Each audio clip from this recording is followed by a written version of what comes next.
Kevin Hurst wants to know, Rossi, is there merit to the time to gel line, or is it an excuse?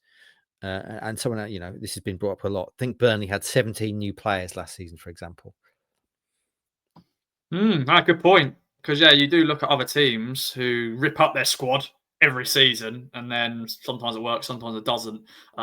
We obviously got a good example of that back in 2021 when we signed 19 summer signings, and it didn't work, did it? Because Paul Cook got sacked, and of course Kieran McKenna came in, and he tried his very hardest, but obviously in the end we finished 11th or something like that, or 9th. I don't know.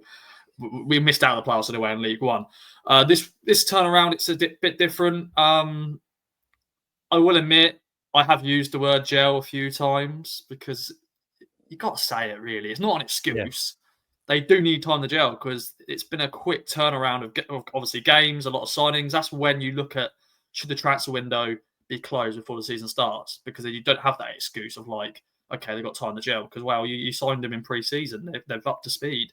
So I think we just can't use that maybe in November, after maybe the November international break. We now need to see results. We need to see this team doing the business.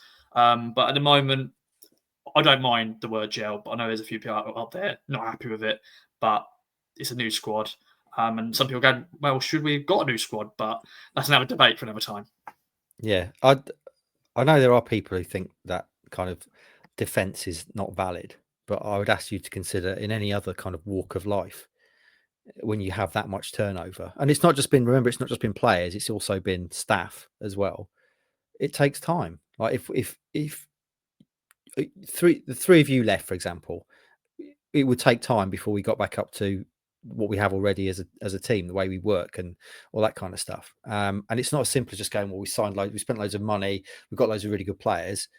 Yes, they're good players individually, but it takes time for those players to then come together as a team. So I think my personal opinion is, anyone who's kind of saying, well, we can't use gel, that reasons to gel, that's nonsense, is wrong. Because in any walk of life, it takes time. When you have new staff, new members of personnel, it's going to take time. Now, as Rossi says, the question is, how long does it take, and how long does that reason / excuse remain valid for? And I think, Ross, you're probably about on the right money there in terms of November sort of time. The issue with Town obviously is they can't afford, in the situation they are now, where they're so highly expected, highly favoured to do well in this league, they can't afford to let teams get too far ahead of them before they gel. So yeah, that would be my views, Kev. I suspect by the way you phrased your question, you disagree and you think all the players should immediately be brilliant and they should be winning games. But I don't think that's really how life works.